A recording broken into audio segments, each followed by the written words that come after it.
La poésie. C'est trouver une liberté dans une offre d'amour. C'est voguer à travers le temps, se prendre une ride. C'est rendre la magie des mots à la fois éphémère et éternelle. C'est regarder avec le cœur sous l'étincelle des yeux. C'est savourer un moment de bonheur fragile et fou. C'est sourire à la vie à chaque instant. C'est aimer elle, lui, ici et maintenant, avec force et sans réserve. C'est effleurer le sacré sans le souiller. C'est être ce que l'on voudrait que l'on soit, juste le temps qu'il faut.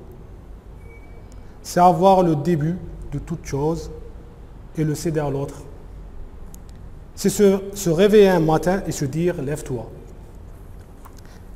C'est rêver sans dormir, penser sans être éveillé. C'est imaginer sans retenue et créer sans copier. C'est vivre tout ça quand on a tout oublié.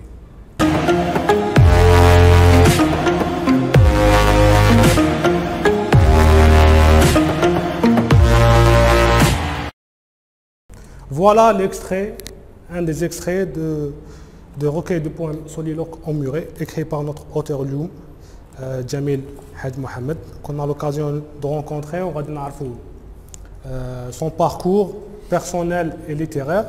On va dire quelques écrits qu'il a publiés ou les autres à venir, où on est en train de se préparer. Donc notre invité c'est Jamil Hadj Mohamed. On va tenter de répondre à la question qui est Jamil Hadj Mohamed. Donc Jamil Hadj Mohamed est né en 1953 à Alger. Puis il vécut à Mostaganem depuis son enfance où il obtient son bac à l'école Zarrouqi, au lycée Zarrouqi, puis une licence en psychologie clinique à l'université d'Oran. Puis il part à Lyon, en France, pour poursuivre ses études en troisième cycle en spécialité psychologie de crise, de changement et de régulation. Après, il effectue une carrière professionnelle dans le milieu industriel en tant que DRH. Il publie des articles sur des événements culturels qui se passent à Mostaganem. Et en 1996, il est incarcéré pour 3 ans de prison, où il obtient son acquittement définitif en 2010. Donc c'est en prison qu'il commence à écrire des poèmes, des nouvelles, des romans qu'il publie par la suite. Pour une première question, avant même d'aborder le sujet de vos écrits, comment passe-t-on d'un DRH, donc directeur de ressources humaines, à PRE, poète, romancier, écrivain, en passant par la case prison? C'est un réel plaisir de vous avoir rencontré durant le mois de Ramadan. Et depuis, beaucoup de faits ont eu lieu et c'est à votre honneur ce que vous êtes en train de faire dans la ville de Mostaganem. Je vous l'avais dit bien longtemps, on espérait nous-mêmes ouvrir un café littéraire et je le dis tout franchement, on n'a pas réussi, mais ce que vous faites est notre fierté à nous en tant que citoyens d'abord, citoyens de Mostaganem, mais ensuite en tant qu'auteur ou écrivain. Comment on passe de DRH à... Oh, c'est une vie, hein. C'est une vie. Quand on écrit, quand on est dans l'administration, on a beau écrire des bilans, des rapports, des correspondances, répondre à X ou Y, répondre à la hiérarchie, répondre aux subalternes, au personnel. Donc ça nous amène à écrire. On écrit en français, c'est un avantage. Nous avons fait l'école française, donc on est resté rattaché à cette langue. Et puis en lisant, on se dit toujours, il faudrait bien qu'un jour on écrive. Mais c'est difficile parce qu'on est pris par la vitesse du temps, et on est pris par quand on rentre dans une usine, le temps ne se compte plus, ce qui intéresse la production. Donc les écrits, tout ce qui est écriture, ça passe au second degré, sauf quand il s'agit de rapports ou d'articles ou de publicité ou de réception de personnel dignitaire comme un président de la République ou un ministre. Donc il faut préparer le dossier, préparer les machins et tout ça dans un bon français de préférence. Il y a aussi, je le dis très souvent à des jeunes, je leur dis, dans vos CV, on remarquera toujours si vous êtes aisé dans la rédaction. Si vous, dans le CV, vous mettez autre langue, bon, vous mettez généralement l'arabe, parce que c'est la langue maternelle, l'arabe, le français, l'anglais, l'espagnol. Mais quand on met français, par exemple, si vous êtes fort en français, votre CV sera capté. Pourquoi? Parce que les responsables, j'en connais un bout, les responsables en Algérie n'aiment pas écrire, aiment bien se faire écrire par d'autres. Et plus la personne manie la langue, et répond au désirata du responsable, et plus il monte dans la hiérarchie. Et c'est un peu ce qui m'est arrivé. Je revenais de France avec mon diplôme, j'avais préparé une thèse, je ne l'avais pas terminée, et je suis rentré et j'ai occupé le poste de chef de service du personnel. Mais 5 mois plus tard, j'avais le département, et 2 ans après, j'avais la direction. Donc pourquoi? Parce que bon, un universitaire a les bagages pour s'adapter à un poste donné. Et puis, dans les années 80, la langue arabe n'était pas usitée. C'était le français, le responsable, tel le petit agent. Donc l'idée d'écrire un roman, parce que c'est l'idée qui traverse toute personne qui bouquine. Si je pouvais écrire un roman, si je pouvais écrire une histoire, si je pouvais écrire une histoire, ça vient pas comme ça. Je pense pas que ça vienne comme ça. Effectivement, il y a à un moment donné, il y a un déclic qui se fait. On dit toujours, j'ai pas mal d'amis qui aimeraient bien écrire, ils me disent la retraite peut-être, en prenant la retraite, en bouquinant, possible qu'on attaque un roman, ou là, qu'on attaque des nouvelles. C'est pas vrai. Ça vient à un moment donné, le concours de la vie, des histoires qui vous arrivent, une histoire d'amour, une histoire malheureuse, ça vous donne envie d'écrire. Parce que l'écriture, attention, l'écriture est une thérapie, c'est une thérapie. Hein. Pour ceux qui le savent, pour le psy que je suis, je sais que c'est une thérapie. Et j'en avais besoin à un moment donné, justement, dans l'épisode malheureux, c'est que, bon, quand on rentre en prison, je l'avais dit, je le dis toujours, jamais je n'avais pensé un jour franchir le seuil de la prison. Par contre, je l'ai franchi en tant que psy, pour étudier des cas de prisonniers à Béchar, quand je faisais mon service militaire. Mais jamais j'aurais pensé être moi-même incarcéré. La preuve, c'est que j'ai été condamné, mais j'ai été tout de suite acquitté définitivement. Donc l'écriture est arrivée à un moment, une année après mon incarcération. Pendant l'année, j'écrivais plus des lettres, je vous ai dit la dernière fois, j'écrivais plus des lettres au procureur, à la Cour de cassation, à la Cour suprême, des lettres au juge d'instruction pour lui expliquer un certain nombre de trucs. Des détenus, hein, pas en ce qui me concerne. Parce que en ce qui me concerne, tout était arabisé et le juge d'instruction de l'époque s'amusait avec mon français parce qu'il interprétait mes réponses en arabe. Et moi, je connaissais quand même l'arabe, je rectifiais les mots. Parce qu'il traduisait les mots, non, c'est pas ce mot-là, c'est ce mot-là que je voulais dire. C'est-à-dire je ne maîtrise pas la langue arabe correctement, mais je ne fais pas avoir. Donc, une année d'écriture, une année d'histoire aussi, parce que on passe notre temps à écouter. Moi, j'ai passé mon temps à écouter avec ce regard de psy. Donc, je passais mon temps à écouter les histoires des autres.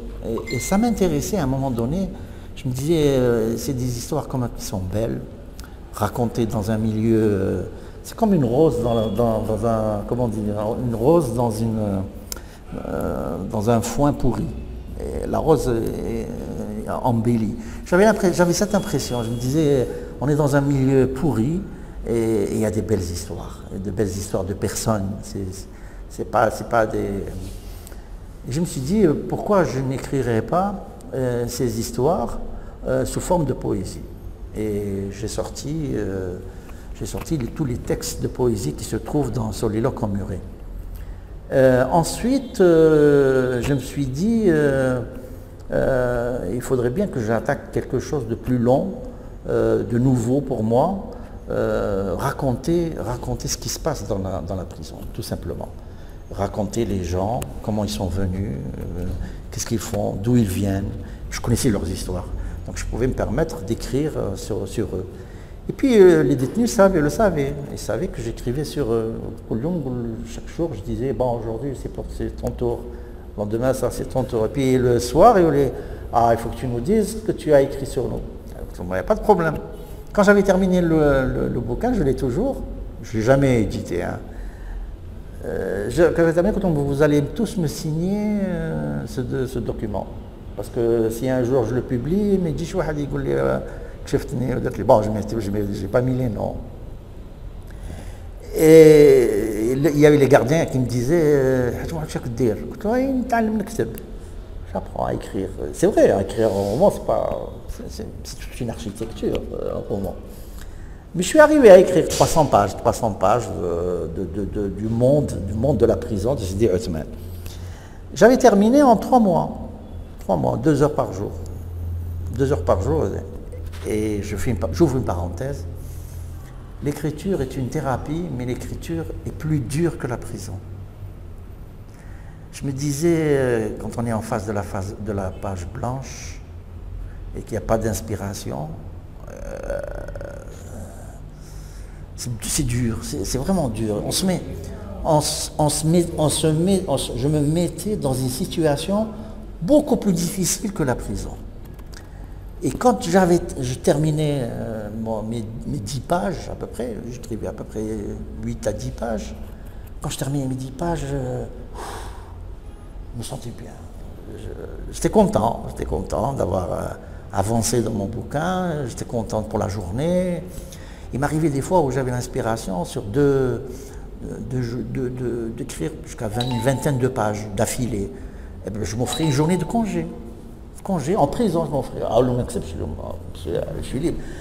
Je dis, mais c'est dingue ce que l'écriture amène. Et ça, j'en ai parlé, écrit, des tas de trucs sur l'écriture, que vaut l'écriture chez un homme, chez un individu.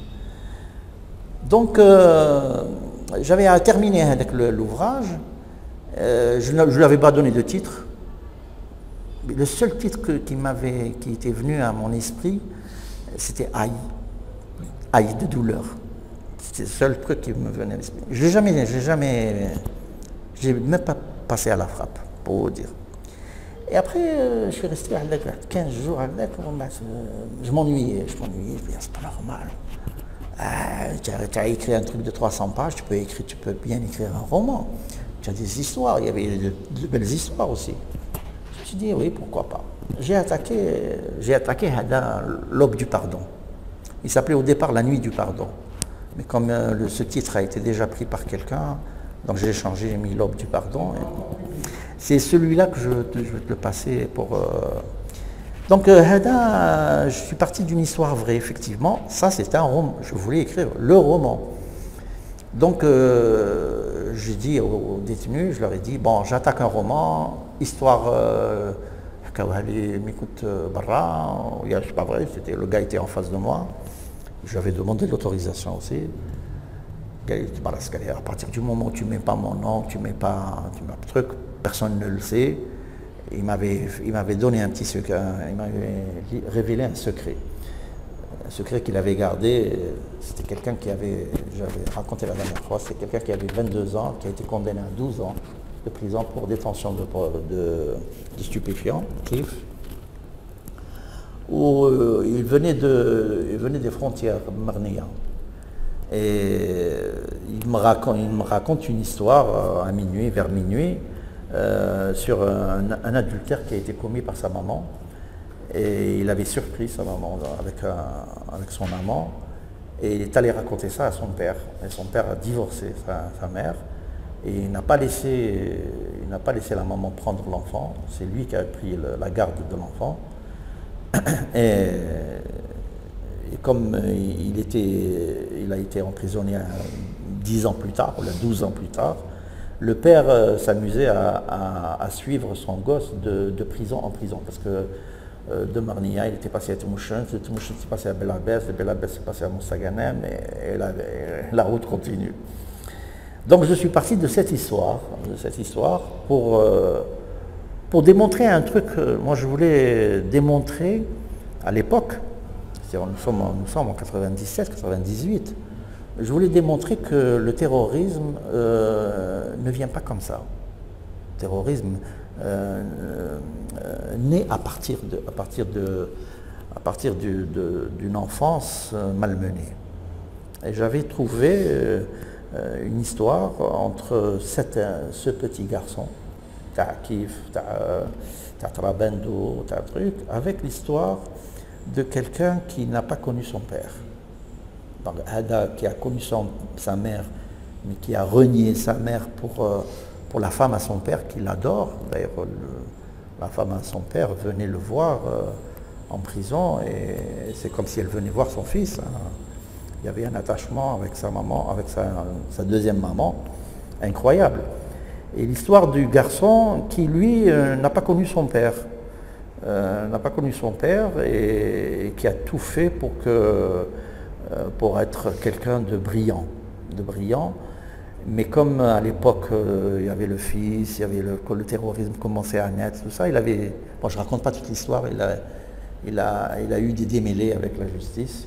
Ils se retrouvent tous les deux en prison, l'un pour le KIF et l'autre pour prosélytisme. Et il y a une amitié qui naît entre ces deux garçons qui sont à peu près du même âge et qui sortent de prison, et là l'histoire continue. Donc ce qui fait que je racontais ce que j'écrivais le matin, je le racontais le soir aux détenus. Et c'est là où un jour j'ai dit, bien il y a un qui va mourir. Je vous annonce que la mort prochaine d'un tel, dans un attentat. Oh là, écoute là, c'est pas ça, tu nous rates quelque chose de fabuleux. Et puis je me suis dit, tiens, c'est comme les histoires comment ça s'appelle, les feux de l'amour, où pratiquement c'est les spectateurs qui écrivent la suite des histoires. Donc j'ai réfléchi, finalement le gars, je ne le fais pas mourir, je le fais enlever. J'avais terminé cet ouvrage, même pas en 2 mois. 2 mois, j'avais terminé. Bon, il a fallu 20 ans pour que je le corrige. Ça, il va bientôt sortir, Inch'Allah, il a Bikteb. Et je suis resté comme ça encore pendant 1 mois. Et puis il y avait quelqu'un, un dessinateur, Allah yarhamou, disait Jamil ماشي نشوفك تكتب ما كتكتب والو باسكو ما على بالهم بالكتب تاعي. Une fois que c'est terminé, ils connaissent l'histoire. J'ai pas d'idée, vraiment pas d'idée. C'était l'époque de la Coupe du Monde en France, 98, la Coupe du Monde. Et comme par hasard, la Coupe du Monde, il y avait, sur le plan politique en Algérie, il y avait une commission qui devait venir pour inspecter les prisons en Algérie. Et il y avait Simone Veil qui était la présidente de la commission.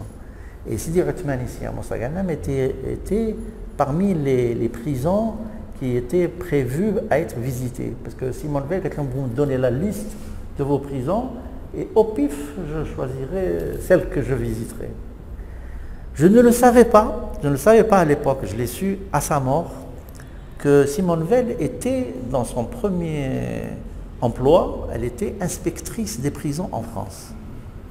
Et je ne savais pas également que Simone Level a fait transférer des moudjahidettes à l'époque de la Révolution d'Alger en France pour qu'elles ne soient pas torturées par les Français. Elle le savait. Elle savait qu'il y avait la torture. Et alors elle a préféré, avec le maître Vergès et toute la clique des avocats qui étaient favorables au FLN, elle a dit, si tu peux faire quelque chose, elle a tout fait. C'est pour ça qu'elle a reçu les hommages de l'Algérie au moment de sa mort. Elle a fait transférer les moudjahidettes en France et elle inspectait les prisons là où elles étaient. Donc c'était 98, c'était le truc, j'ai commencé à écrire Enfant du Monde. Bon, j'ai écrit Enfant du Monde à cette époque-là, en 98, mais je reviendrai par la suite sur Enfant du Monde. Soliloque emmuré, quand je suis sorti de prison, j'avais des textes de poésie, c'est tout. Et je rencontre Habib Ammar qui est un écrivain aussi, et qui était un ancien collégien, on était amis au CEM. Donc dans les années 67-68, on a fait le lycée Zerroquet 72, mais pas dans la même classe. CEM, oui, dans la même classe, mais au lycée, on était dans deux classes différentes. Et on s'est perdu de vue en 72-73, juste après le bac. On se retrouve en 2007. Par hasard, donc je le rencontre, il me parle de son bouquin, Algérie, qu'il venait de publier. Je lui parle de mes textes de poésie, tout simplement. Je n'aime pas parler de romans, je n'aime pas que j'ai écrit, mais je ne sais pas ce que ça vaut. Et bon, on verra bien. Algérie, regardez. Et il part en France, il ouvre un blog et il me dit, tu balances tes poèmes dans le blog et tu vas voir ce que ça vaut. Je balance le premier, un souvenir de toujours, émotion de toujours. Je balance, les gens trouvent bien, la poésie simple, les mots faciles à retenir, c'est un peu mon style. Hein. Je casse les vers, parce que je suis rebelle, je veux pas les codes. Je m'amuse, hein. Pour la poésie, je m'amuse. Comme tout artiste, en fait. Tous les artistes s'amusent. Et au troisième poème, Habib Ammar a dit, arrête, stop. Tu vas nous raconter l'histoire qui t'a amené à écrire ce texte de poésie. Et est-ce que tu t'en rappelles? Bien sûr que je me rappelle. Il suffit que je lise le texte de poésie. Justement, écris-nous l'histoire. Je me suis amusé à écrire l'histoire. Tous les jours, une histoire. Donc, pour chaque texte, il y avait... Et c'est comme ça que les textes sont nés en dehors de la prison. Et je rencontre un ami à lui, il lit l'ouvrage, il m'a dit, je te publie. Ça, oui, ça vaut le coup. Et avec ça, j'ai fait une petite tournée en Savoie. Et à propos de la poésie, je voulais le dire tout à l'heure, moi j'étais très content quand j'ai lu dans un journal Dauphiné Libéré, quand l'Algérie rime avec poésie. Pour moi, c'est gagné. Vous participez au renouveau de la poésie en France. C'est le plus beau compliment qu'on m'ait fait. Une prof de littérature m'a dit en pleine séance, monsieur, enfin, j'entends un français châtié. Ça fait longtemps que je n'ai pas entendu ça. Alors, vous êtes quelle profession? Je suis professeur de littérature à l'université d'Annecy. C'est le plus beau compliment qu'on m'ait fait. Alors, imagine. Donc, Soliloque emmuré, tout le monde me parle de ça. En Algérie, c'est plus les histoires que ça a intéressé. Les gens m'ont dit, mais chaque histoire, tu aurais pu faire un roman. Pour chaque histoire, tu aurais pu faire un roman cash, normal. Il y a plusieurs personnages, il y a plusieurs trucs, ça tourne autour de la prison. J'aurais pu faire un roman, effectivement. là, non, je vais te dire une chose, en Algérie, on ne lit pas. En Algérie, on n'a pas le temps de lire un roman de bout en bout. Ça fatigue les étudiants. Les étudiants préfèrent les nouvelles. D'ailleurs, je reviens encore à Enfants du Monde. Enfants du Monde, je ne sais pas si vous avez remarqué, l'histoire ne se termine jamais avec le chapitre. Je laisse toujours la fin de l'histoire dans le deuxième chapitre. Exprès pour ramener le gars à aller vers le... pour suivre pour arriver à la fin, à la chute. Clos, non, le roman ne fonctionne pas. Ici, il fonctionne, mais il fonctionne pour une certaine élite. Les jeunes d'aujourd'hui veulent du consommer. Ils veulent consommer vite. Hein? On vit dans l'instantané. Dans l'instantané, oui. Ils veulent consommer quelque chose de rapide. Une histoire, ça se raconte entre 3-4 pages. Sinon, ils s'en lassent. Je préfère écrire des nouvelles. Les gens peuvent ouvrir le bouquin là où ils veulent. Lire le milieu, revenir en premier, aller à l'inspiration, comme moi. Si moi j'ai classé mes textes, il n'est pas question que le lecteur les classe de la même façon que moi. Et c'est comme ça qu'un peu je me suis un petit peu spécialisé dans la nouvelle. Donc pratiquement, enfin là les débuts, les premiers textes que vous avez publiés, donc notamment Soliloque enrhumé, emmuré. Soliloque emmuré, c'est pour les histoires, les poèmes qui vont avec.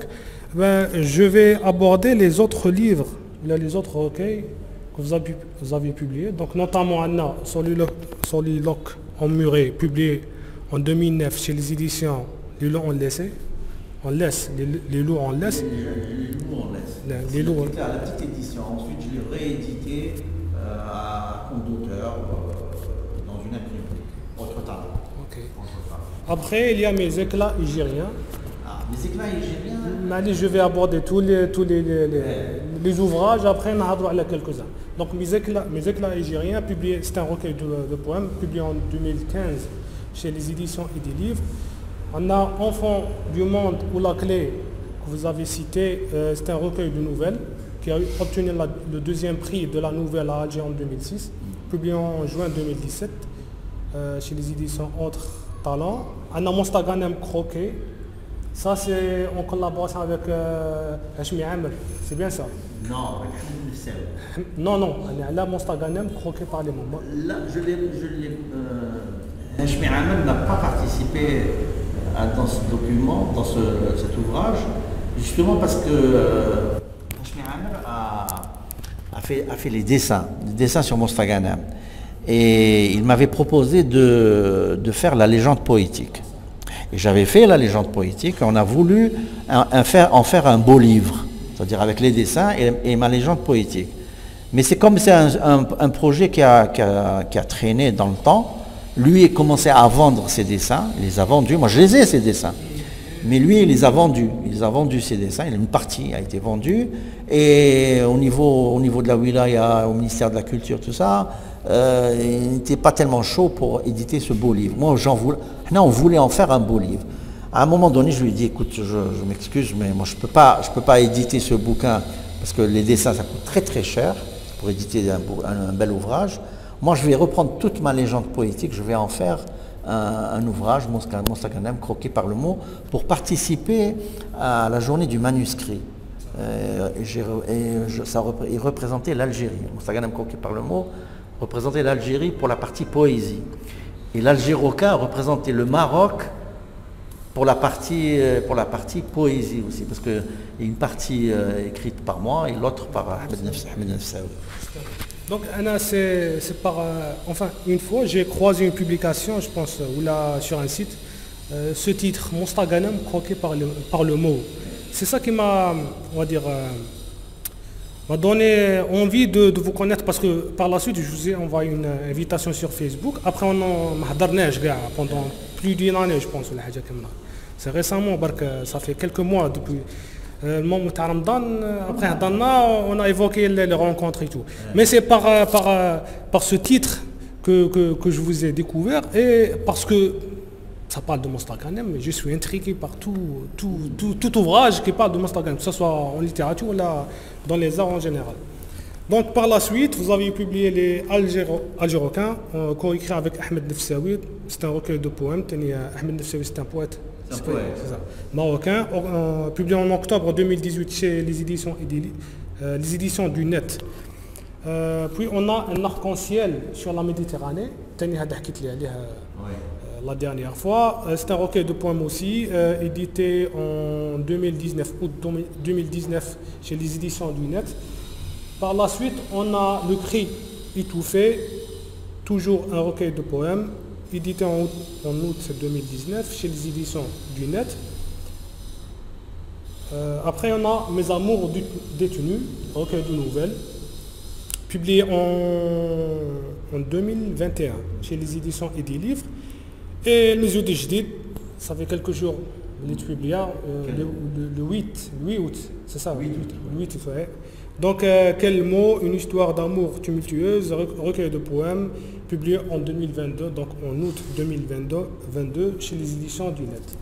Donc voilà, on a fait le tour des ouvrages publiés et non écrits, parce que qu'il y a d'autres écrits non publiés. Donc voilà, on a quelques-uns. Comme vous avez cité quelques livres publiés comme les débuts. Tani, on a Algérocain et un arc-en-ciel sur la Méditerranée. Tani, l'histoire de l'arc-en-ciel sur la Méditerranée, elle est très, très intéressante. Mes éclats algériens, parce que beaucoup ont délaissé cet ouvrage, à part les profs de philo. Il y a des profs de philo qui m'ont appelé pour mes éclats algériens. Mes éclats algériens, l'idée est venue, mon copain Hada, qui m'a publié Soliloque en muret, a publié un ouvrage de poésie, il en a fait 365 textes de poésie. Parfois une page, parfois pour chaque jour. Et je me suis dit, il m'a piqué l'idée, parce que je voulais le faire un an. Mais ça prend du temps. Bon, des fois il y a un texte d'une page, 2 pages, et des fois il y a une ligne, une phrase, une citation. Enfin, je voulais faire la même chose, je me suis dit, bon, lui il a fait l'année grégorienne, eh bien moi je vais faire l'année égérienne. Et c'est comme ça que j'ai sorti mes éclats égériens, mais moi j'ai rajouté une particularité, je l'ai fait sur la base de 50 semaines. Chaque semaine, j'ai écrit un texte et je suis parti chercher la date égérienne. C'est-à-dire, je prends un exemple, si j'écris sur l'Algérie, je vais chercher le 5 juillet, à quoi correspond le 5 juillet? Et je trouve qu'il correspond à Safar, 5e jour de Safar, 1300 et quelques. Je mets la date, je mets 5 juillet, Safar, et je sors mon texte qui a le 5 juillet, c'est-à-dire l'Algérie qui a eu son indépendance ce jour-là. Et je trouve, par exemple, le bouquin commence par Bilal. Justement, j'ai un extrait concernant le poème sur Bilal. Oui. Donc, le premier poème qu'on retrouve dans le recueil Mes éclats égériens, donc, je voudrais être un noir comme Bilal, porter la voix de l'islam, en confins reculés. Je voudrais être un noir comme Martin Luther King, être celui qui, par un rêve, a changé la face du monde. Je voudrais être un noir comme Aimé Césaire, un combattant de la dignité et l'espoir des opprimés. Donc voilà un petit extrait de Mes éclats égériens. Voilà. Donc Bilal, comme Bilal c'était le premier muezzin, donc j'ai choisi la première semaine de Muharram, puisque Muharram, le Hijra a commencé avec Muharram. Et l'année Muharram est l'année égérienne. Et c'est pour ça que ça donne mes éclats égériens. Mais dans l'ouvrage, il y a beaucoup de ce que j'appelle moi, c'est pas de moi, c'est de quelqu'un que j'avais lu il y a longtemps, je n'arrive pas à retrouver le nom de son nom. Il dit c'est des riens philosophiques. C'est des riens philosophiques. Je lance des citations comme ça, à force de réfléchir sur un sujet donné. Donc je lançais ces petits riens philosophiques qu'on retrouve dans Mes éclats égériens. Après Mes éclats égériens en fond du monde, et on arrive à un arc-en-ciel sur la Méditerranée. Un arc-en-ciel sur la Méditerranée m'a pris du temps, Voilà ce que je voulais. J'ai choisi tous les pays qui entourent la mer Méditerranée. Et je me suis dit, pour chaque pays, je devrais trouver un poète attitré ou amateur, et on fait un texte à 4 mains. Donc j'offrais la possibilité à toute personne que je rencontrais dans Facebook, généralement sur Facebook. Je disais, voilà, je suis en train de faire un travail sur la poésie, je cherche des personnes qui aiment la poésie et qui aimeraient écrire avec moi un texte à 4 mains. Mais si on le fait, si on est d'accord, je publie le texte à 4 mains, je publie moi un texte pour ce pays, et je publie un de vos textes. Je le mets dans l'ouvrage avec votre autorisation. Et j'ai demandé à plusieurs. Donc l'Algérie, je l'ai coupée en 6. Le centre, l'est, l'ouest, et puis le sud-centre, le sud-est et le sud-ouest.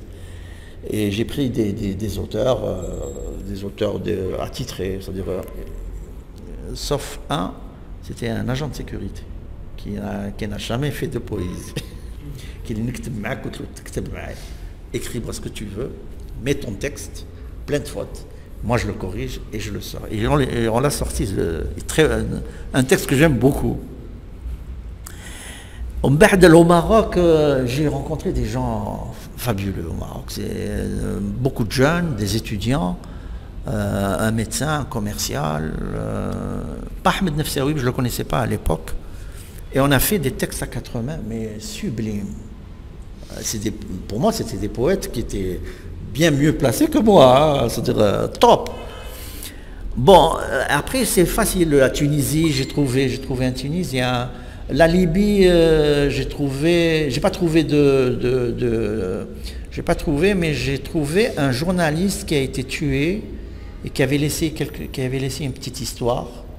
Et j'ai travaillé sur son histoire. Et je l'ai partagé avec Pierre Dôme, qui lui a fait le tour du Maghreb pour écrire certaines histoires racontées par les Maghrébins. Et puis je suis parti. Le seul qui m'a posé problème, c'est le Libanais, c'est un poète, Taqash, qui m'avait dit, écoute, j'écris avec toi ce que tu veux, publie de moi ce que tu veux, à la seule condition, je ne veux pas voir Israël. Je lui avais raconté ce que je voulais faire. Israël, ça va être un problème.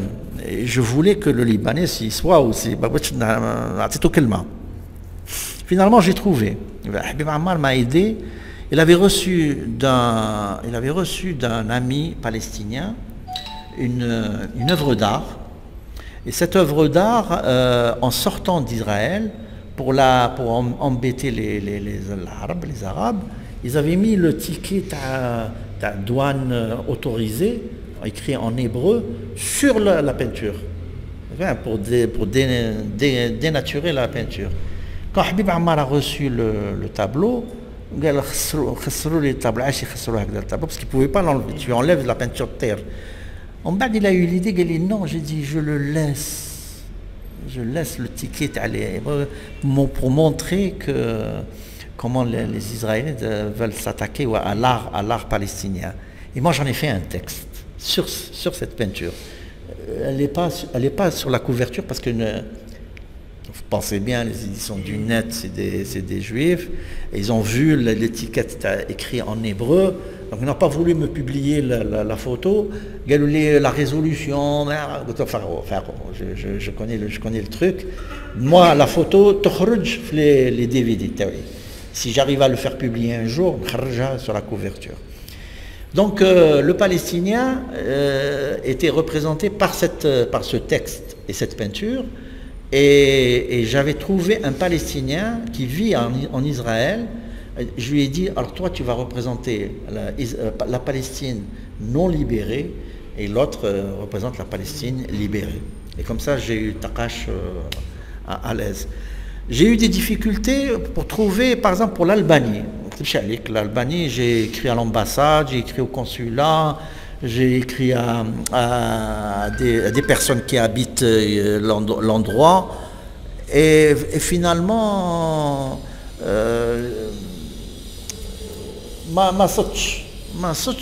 ça m'embêtait parce que je me disais, S'il manque quelqu'un dans la Méditerranée, ça la fout mal. Et puis j'ai un ami qui me lit, qui me donne son avis à chacune de mes écritures. قلت له je suis gêné. قال لي وانا علاش ما درتنيش معاك نكتب. قلت له tu veux écrire, il n'y a pas de problème, je te publie. On peut faire un texte à 80, c'est un ami intime. قلت له écris-moi quelque chose sur l'Albanie. قال لي l'Albanie, il est connu. Je connais ça, ces bouquins, j'ai lu ces bouquins, tout ça. Eh bien, vous écris-moi sur l'Albanie. Et son texte, il y est. Donc, et la Grèce, c'était facile. La Grèce, le gars m'a écrit un texte en grec, je l'ai traduit en français, j'ai rajouté, je l'ai envoyé, c'est bon. Et comme par hasard, il m'a fait un texte philosophique pour un grec. L'italien, il m'a fait un texte prémonitoire. Il m'a fait un texte sur la religion où il me prédisait un truc religieux, alors que moi, je lui avais jamais dit qu'on a le Hajj. C'est des trucs vraiment bizarres. J'ai mis 3 ans à peu près. J'ai mis 3 ans, j'ai fait le tour. J'ai eu beaucoup de Français, 2 ou 3 Français je crois, Marocains 2 ou 3, et le reste, bon, c'était un peu partagé. Ce qui fait que vous allez trouver tous les pays entourant la Méditerranée, suivant chaque continent, par ordre alphabétique, pour ne pas qu'il y ait de jaloux. Et puis je place le texte à 4 mains, mon texte que je dédie, et puis le texte de la personne qui aimerait bien que ça soit édité. Voilà l'histoire d'un arc-en-ciel sur la Méditerranée. Donc, s'il y a des questions, là, les personnes présentes qui veulent interagir avec ce qu'on vient de dire là, vous avez la parole libre. Sinon, on passe. Il y a une partie qui est ici. Je ne savais pas exactement. Aujourd'hui, j'ai apporté avec moi des DVD concernant les 2 derniers ouvrages, mais des Amours détenus et Kelm. Bon. J'en ai un sur Enfants du monde, j'ai quelques-uns sur Mes éclats égériens, mais la prochaine fois je peux ramener encore pour le reste, pour ceux qui sont intéressés. Le cri étouffé est intéressant. Mes amours détenus, c'est des histoires vraies aussi, mais que je voulais raconter des histoires d'amour, mais pas entre hommes et femmes, des histoires d'amour entre un frère et une sœur, entre 2 frères, l'amour en général, l'amour du métier, l'amour de la patrie. Il y a une très belle histoire d'un shahid authentique dans Mes amours détenus. C'est le shahid qui est mort à Sidi Ali, torturé. Elle est connue parce que c'est une histoire que j'avais racontée déjà dans les journaux, et puis que j'ai remis cette histoire avec son nom, les dates, etc., au ministère des Moudjahidines. Et puis je me disais, une histoire d'un shahid dans un journal, remis ça a moins d'impact que dans un recueil de nouvelles. Parce que voilà. Dans le recueil, j'ai enlevé les dates, j'en ai fait une nouvelle, mais elle est authentique. Elle est authentique, et je voulais que des Français la lisent, parce que elle est dure, Le gars a souffert. Il a plus souffert que nous. Vraiment très très dur. Mais il y a d'autres histoires sur une femme qui était professeure de musique, qui a été égorgée, et son élève était pratiquement fasciné par elle. L'histoire d'un journaliste, l'histoire d'un peintre. Ah oui, aussi, il y a l'histoire d'un peintre et d'un écrivain. C'est un peu un ami peintre ici à Khem. Il a le même nom que le grand peintre ici à Khem, qui vient de faire une exposition à Alger, à Sofitel d'Alger. Et je l'ai rencontré par hasard. Il me raconte son histoire de sa famille. avec la mort de 7 personnes par le cancer, d'affilée, son père, son oncle, son cousin, j'ai été impressionné et puis j'ai vu ses peintures. Chaque fois qu'il peignait, il peignait sur du papier craft. Il peignait sur du papier craft avec du marron. C'était vraiment des peintures dures à regarder. Mais il avait beaucoup de talent. Alors j'ai imaginé, je dis même pas imaginer, j'ai repris le dialogue qu'il y a eu entre nous, sous forme de nouvelles. Quand je lui ai proposé, c'est fabuleux, ce que tu fais m'intéresse, c'est un peu son style, quoi. Donc mes amours détenus, encore une fois, c'est des petites histoires, 4-5 pages. L'histoire de mon père, qui adorait sa sœur. Bon, j'ai changé les noms, donc comme je connaissais l'histoire, je l'ai un peu vécu en étant enfant. Donc impressionnante. Il y a l'histoire de 2 frères que j'ai rencontrés en prison. C'est une histoire à faire pleurer aussi. Moi, je suis impressionné avec tout le machisme qu'on peut rencontrer en prison. J'ai jamais vu un lieu d'émotion comme la prison.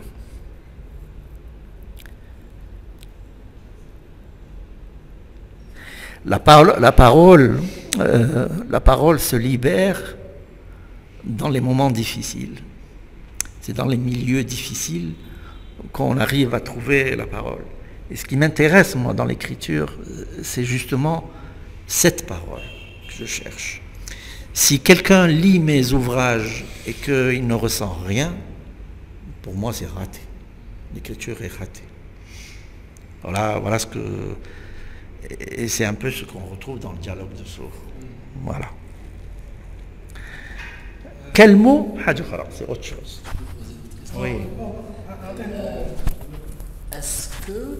J'ai 2 questions en fait. La première question, c'est est-ce que le fait d'être passé par la case prison a agi plutôt comme un catalyseur pour pouvoir par la suite choisir le métier de poète ou d'écrivain?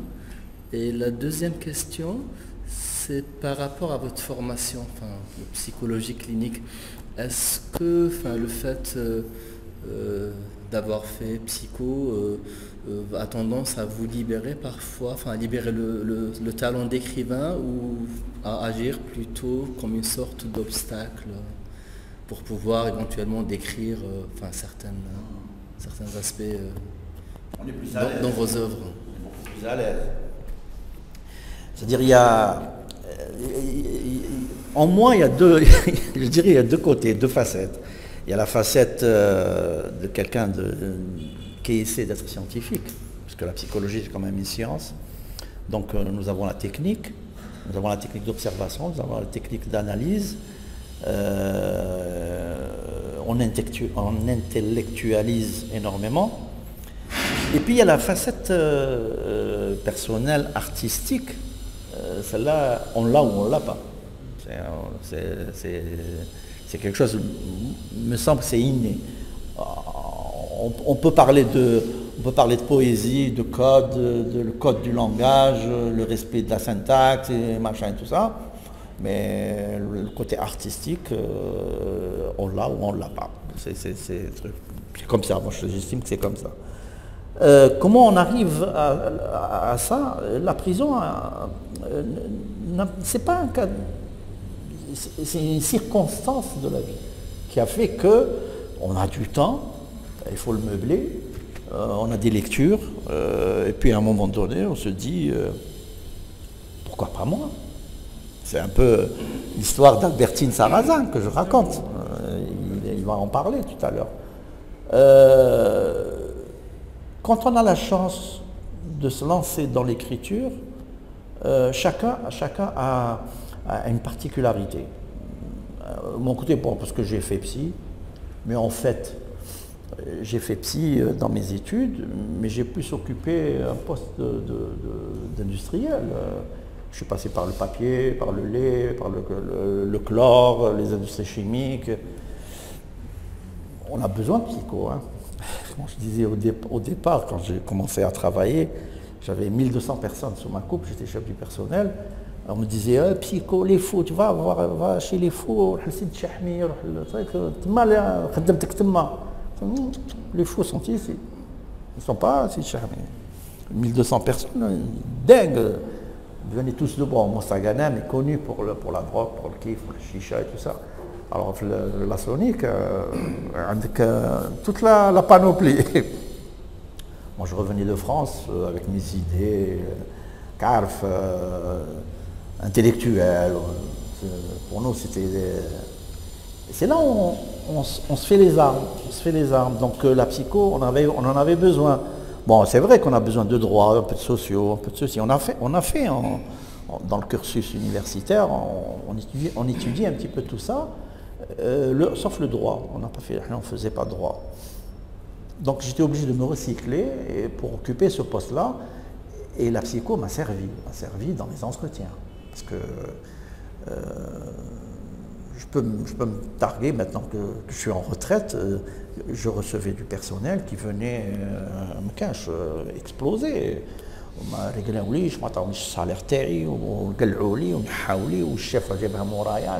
Les gens venaient, quand vous avez un psy sage, jeune, d'abord j'étais jeune, et puis sage qui écoute, je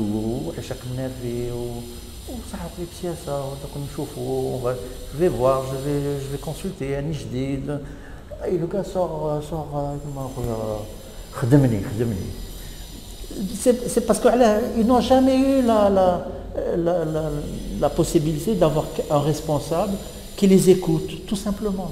Et c'est ce que je disais la dernière fois, je dis, les jeunes ne sont pas écoutés. Quand on va en prison, les jeunes m'adoraient, ils étaient tous en train autour de moi, ils disent qu'il est hayatou, ils disent qu'il est mouchkilto, alors quand c'est intime, on me prenait à part, quand ils voulaient m'écouter, voir mes voyages, tout ça, ils étaient comme ça, en train de me regarder comme des yeux avec de merlan frit. Il suffisait de les écouter. Et après, quand ils disent j'ai rien dit, moi. Moi, j'ai rien dit. J'ai écouté. J'ai écouté. De temps en temps, je regarde, il ne faut pas prendre des choses comme ça. Peut-être que si tu avais eu la réaction comme ça, tu aurais eu peut-être autre chose. Moi, j'ai eu dans ma vie, à un moment donné, il est parti, il a changé de chemin, il a obtenu gain de cause, pourquoi pas? C'est comme ça que je dis peut-être le psy, dommage que Bléchi ne soit pas là, parce que Bléchi a la même façon de voir les choses. Maintenant, quand on écrit, écoutez, je ne sais pas, quelqu'un qui est porté sur la religion peut écrire sur les idées sur l'islam bien mieux que moi. Quelqu'un qui fait de la peinture, peut faire un texte de poésie sublime. Parce qu'elle a des couleurs dans sa tête que moi je n'ai pas. Je ne suis pas peintre. Elle a peut-être des couleurs dans sa tête. Elle connaît le nom de ces couleurs. Elle va traduire le crépuscule à sa manière, qui sera bien différent du mien. Moi, j'ai la palette des mots. Elle a la palette des couleurs. Alors, vous imaginez le rapport qu'il y a entre les couleurs et les mots. Et ça s'adresse à quelqu'un que vous ne connaissez pas. Parce que le bouquin, bon, il sort, il tombe entre les mains de quelqu'un, et il y a une alchimie. Ce gars-là qui est au fin fond de je ne sais pas quelle contrée, en train de prendre Soliloque au muret, où il raconte les histoires, un truc en algérien, perdu en Algérie, à Mostaganem, on ne connaît même pas. Enfin, il lit une histoire et peut-être il peut s'en émouvoir de cette histoire. Puis tu te dis, mais c'est pas possible que des choses comme ça se passent en Algérie, un si beau pays. Quand on parle de l'Algérie à l'étranger, on parle de l'Algérie comme étant un pays de rêve.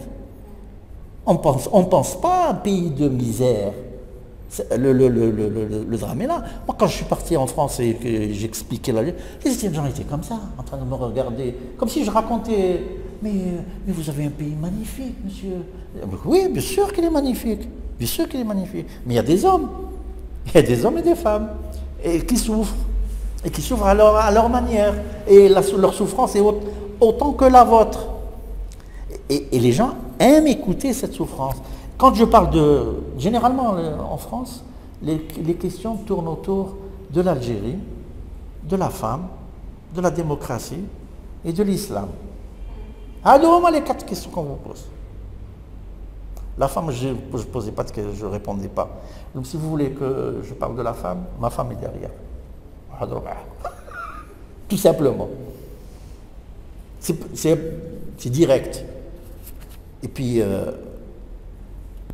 parler de la souffrance des gens, moi je dis ça apporte un plus. Ça ne suffit pas, quand je parle des gens, je suis ému de parler de la souffrance des gens. Parce que j'en ai souffert. Je l'ai souffert. Je ne dis pas, ça y est, 3 ans de prison, tu es sorti, on s'est dit, mais il est malade, Jamil. Il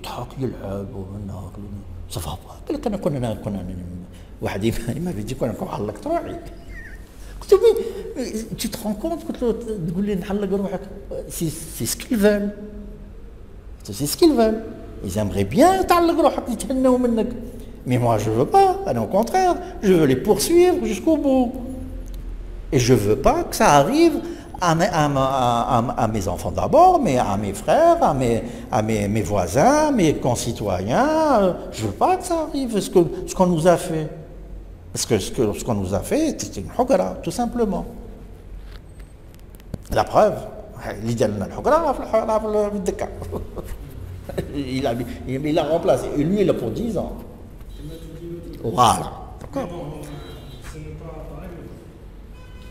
Mais c'est un avantage. La psychologie nous permet d'écrire, de décrire l'émotion, de l'écrire et de l'analyser. Ça, c'est un avantage. Effectivement. Juste une dernière question. Est-ce que vous avez été confronté pendant votre scolarité à l'œuvre de Michel Foucault, ses travaux sur les prisons? Oui, bien sûr, bien sûr. Mais on n'en pense pas. Faire des études est une chose, vivre est autre chose. Vivre la prison, c'est autre chose. Foucault, oui. Parce qu'il a travaillé sur la prison, il a même fondé le groupe d'information sur la prison. Oui, oui. J'ai préparé une conférence sur l'écriture en milieu carcéral. Ma conférence est prête. Pourquoi je l'ai faite? Parce que je suis parti à Grenoble et là j'ai rencontré des professeurs qui avaient une chaire sur l'écriture en milieu carcéral. Et ils étaient intéressés par mes ouvrages, je leur ai remis Soliloque emmuré. Mais après, par la suite, il y a eu, comment on appelle ça, un Tunisien qui travaille sur l'écriture en milieu carcéral maghrébin. Donc il a choisi le Maroc, la Tunisie et l'Algérie. J'ai quelques ouvrages, mais je n'ai pas de contemporains. J'ai des ouvrages de personnes qui sont décédées et qui ont écrit en prison pendant la Révolution, mais qui ne sont plus de ce monde. J'aimerais bien connaître l'interviewer pour avoir un peu plus de matériaux pour ma thèse. Bon, moi j'ai écrit en prison, je suis intéressé par tes ouvrages, tu me les envoies et tu me dis, Choufli, la situation politique de l'époque où tu as été incarcéré. Donc je lui ai fait une analyse politique, économique. Ça l'a intéressé forcément et ça lui a permis d'avancer dans sa thèse. Donc j'attends sa thèse. Donc on est influencé pas uniquement par les écrits de spécialistes, on est influencé par l'éducation d'abord, par l'éducation et par toutes nos lectures, tout ce qu'on a pu faire à l'université.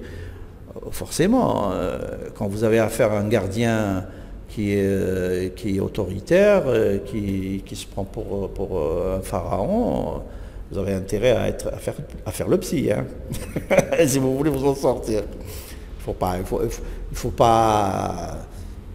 Ça me rappelle une image. Il ne faut pas titiller un gardien qui aimerait vous écraser. Il faut pas l'affronter. Ça sert à rien. Ça sert absolument à rien du tout. Enfin, donc avant de passer aux dernières questions, juste votre dernier ouvrage, Quel mot, La mort tumultueuse. Par la suite, on a une série de questions, quelques questions avant de conclure. Notamment, je pense que nous déjà ma phrase est donc, vous pouvez nous en parler un peu plus sur quel mot? Quel mot c'est particulier. Ça raconte, en fait, quand on le lit, c'est une série de textes de poésie qui ont été écrites en une année, à peu près. C'est deux histoires qui m'ont été racontées. Deux histoires d'une relation toxique, ce que j'appelle moi une relation toxique. Donc c'est une histoire entre un homme et une femme, bon, jeune, trentaine, l'homme 30, la fille 25 à peu près. Et l'histoire de deux amis, trentaine à peu près. Mais dans l'un des deux, dans les deux histoires d'amour, l'un des protagonistes a une personnalité narcissique. C'est le pervers narcissique. Donc, j'ai eu l'occasion de connaître les deux histoires. J'ai eu l'occasion d'analyser ce que m'a raconté celui qui a, pas le narcissisme, parce que le narcissisme ne raconte pas, mais ce que m'a raconté la personne qui a subi le narcissisme. C'est incroyable, c'est douloureux, c'est très fort, c'est inqualifiable, j'allais dire.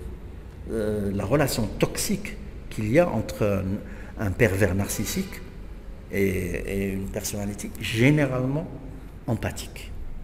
C'est-à-dire autant le pervers narcissique cherche la personne qui le vénère, qui le met sur un piédestal.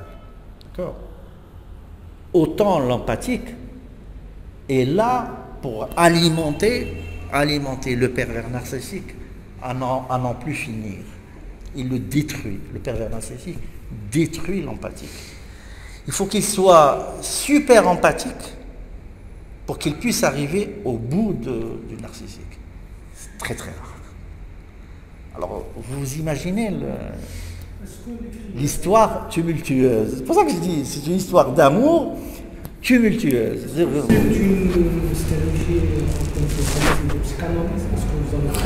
Non, je cherche pas. Là, je ne cherche pas à psychanalyser, tu me regardes à psychoter, tu me psychotes à chaque fois. Non, j'écris comme je le sens. J'ai senti cette histoire, j'ai senti la douleur de la personne quand elle me raconte ce que lui fait le pervers narcissique, sans le vouloir, hein, pas méchamment, il ne le fait pas consciemment. Le pervers narcissique est ce qu'il est. Et quand on dit au pervers narcissique, tu es pervers narcissique, essaie de te faire soigner. Non, je suis pas pervers narcissique. Oui, je suis pervers narcissique. J'ai lu pervers narcissique. C'est que j'ai eu l'occasion de discuter avec un pervers narcissique. Ça va, tu pourras pas la voir comme femme. Elle va partir.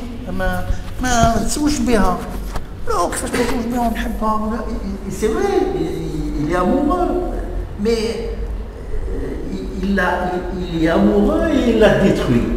Et elle le sait. Elle sait qu'elle est en train de se détruire. Donc elle ne va pas rester avec lui. Mais je mets là, c'est rigolo. Comme il dit, ça se soigne, il faut que tu vois un psy. Jamais, je fais un psy. Je mets un boule. C'est inextricable. C'est une relation inextricable. Je ne sais pas si vous avez lu si vous avez lu un peu sur les pervers narcissiques. Mais c'est. Alors, il y a plusieurs types, parce que les pervers narcissiques, il y en a. Moi, j'ai discuté avec un pervers narcissique. Tu n'es pas pervers narcissique. Tu as une personnalité. Je ne suis pas méchant. Tu as une personnalité narcissique. Là, la personnalité narcissique, quand on met les photos que tu mets sur Facebook, chef mec, tu es beau gosse. Ok, ça suffit. Là, on regarde les photos narcissiques. Ouais, mais si, il y a les photos. Mais toi, c'est ça, puis tu sais faire, tu sais tout, tu comprends tout, tu es quand même en face d'un psy. Oh là, la psychologie. Alors, la psychologie, c'est une science, c'est pas une science. Il a réponse à tout. Alors, j'ai eu cette idée, je me suis dit, si ça peut sauver des gens de ce type de relation, ben, ils n'ont qu'à lire ce que peut ressentir quelqu'un qui, par la force des choses, ça peut arriver, hein, par la force des choses, on peut aimer un pervers. On peut avoir un ami intime qu'on adore et qui est pervers narcissique, mais on en souffre. Ça se ressent dans vous. À un moment donné, d'ailleurs, il y a un texte où il dit « Je te quitte ». Il s'appelle comme ça, « Je te quitte », mais en fait, on ne le quitte pas, parce que pervers narcissique ne se fait pas quitter. Il disparaît et il revient. Et parce que tu es la source. Tu es sa source d'émotion. Tu es sa source de... Je vais essayer de vous lire un texte début de la relation. Et un texte vers la fin de la relation. On a affaire à un pervers narcissique. Serre-moi fort. Serre-moi fort, tu viens de me donner la vie. Ma bouche prend ce sein que je m'y confonde. Serre-moi fort, que je sente ta sueur, celle qui me nourrit pour grandir et te perpétuer. Serre-moi fort, toi qui me récompenses à chaque pas vers la connaissance, ton étreinte vaut toutes les images. Serre-moi fort, mon hôte que je n'ai pas besoin, que je n'ai pas choisi, avec qui je partagerai tout et que je ne me sente qu'en toi. Serre-moi fort, mon premier amour, que je ne sais d'un instant ou pour toujours. Serre-moi fort, toi qu'on affuble de moitié, alors que tu es ma totalité, pour survivre par le sang. Serre-moi fort, fruit de mes entrailles, de tes menottes aux bras musclés, l'embrassade sera doucereuse. Serre-moi fort à chaque départ, pour le souvenir, pour contenir la larme. Serre-moi fort, toi, ou même de loin, je te sentirai si proche que je m'y revivifierai. Je vous donne juste les titres, pour vous dire comment ça... On a fait serre-moi fort. Où es-tu? L'inattendu. Toi, mon autre.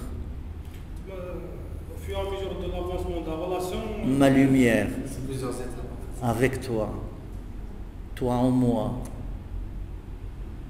Besoin de toi. Mon amour à fond perdu. Ça commence. On a fait un moment d'avoir perdu. De toi. Encore toi. C'est ça le truc, la relation avec le narcissisme. Mon écriture. Je danse quand l'amour s'en va.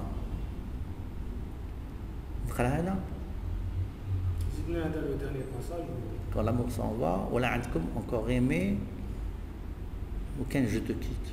Perdu à jamais. L'amour le vrai. Dis-moi ces mots. La relation d'amour. Être différent.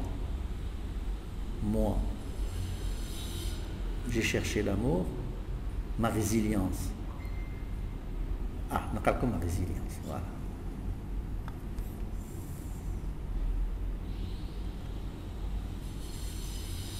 La déchirure commence par l'indifférence, après un amour déclaré, des silences de plus en plus longs, des réponses évasives, sans réplique, du désintérêt masqué, un regard fuyant, des reproches, parfois sournois.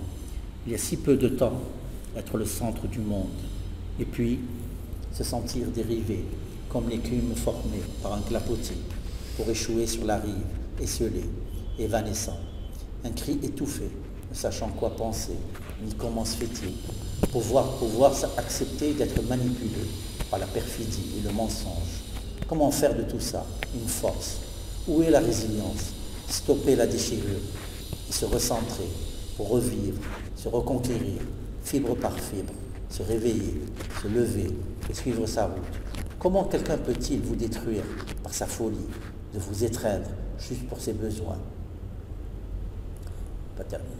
Sans se soucier du mal, se nourrir de la souffrance des autres, par Allah loué de toute affectueux. Ne pas être aimé par l'autre est le signe d'une faiblesse, d'une histoire perturbée, des rêves interrompus. Chercher à comprendre, c'est déjà aimer. Alors continuez d'aimer, ça doit être la devise qui désarçonne à chaque fois, car la vie est ainsi. Donc avant de conclure, j'ai quelques questions. Questions à la réponse brève, parce que enfin, quand même l'idée. Donc un peu l'idée, j'ai repris l'idée de Bernard Pivot, l'émission, il animait l'émission sur ma bouillante culture. À chaque fin d'émission, il posait quelques questions. J'ai pris l'idée où j'ai, on va dire, adapté les questions à le thème ou à les rencontres. Donc la première question est quel est le mot que vous détestez? Le mot que vous détestez. Je dirais la haine. Hein? La haine. La haine. Ah, ouais. Quel est le mot que vous aimez? J'ai toujours placé l'amitié au-dessus de l'amour. L'amitié. Oh. Quel est le livre qui a changé votre vision du monde? Il y en a peut-être deux. Le premier que j'ai lu dans ma vie, c'était Sans famille. Sans famille, Hector Malot. d'Hector Malot. Rémi, Sans famille. Sans famille, ensuite il y a eu En famille. Et puis le dernier, celui qui m'a changé, c'est Albertine Sarrazin. Justement, le livre qui vous a donné envie d'écrire. Lettre à un auteur d'Albertine Sarrazin. Donc j'espère qu'on aura l'occasion de faire plus cette autrice, Albertine Sarrazin. Ouais. Elle est inconnue du grand public, mais donc j'espère qu'on aura l'occasion de peut-être une rencontre autour de cette personnalité oubliée. La littérature algérienne, on va dire. Ouais, c'est algérienne. Considérée comme française, mais on va dire algérienne. Je parle d'Albertine Sarrazin dans le prochain livre qui sortira avec Habib Ammar, Dialogue de sourds. Dialogue de sourds sur la Tani. On en reparlera. On aura l'occasion d'avoir Habib Ammar Tani معنا. Le livre Tani en version papier, ونديروا فيها. إن شاء الله. رانا وصلنا لنهاية هذا اللقاء. نشكركم على الحضور تاعكم مهما كان الحضور قليل mais معليش احنا ce qui compte c'est le débat et l'échange qu'on a à travers les œuvres des auteurs de la communauté. Justement, bien que ما راهمش حاضرين معنا mais à travers la vidéo راه كاين اخبار donc اليوم بالك على جو لا شالور معليش مهما كان لي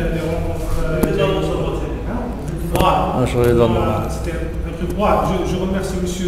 Ouari Mirek de nous avoir accueillis à l'école Polyglot, le fondateur de l'école Polyglot. Franchement, c'est un endroit super. On se sent comme chez soi. Déjà, la première fois, j'avais du mal à partir. Donc, j'avais du mal à partir. Donc, j'espère tenir les rencontres qu'on va effectuer dans le futur.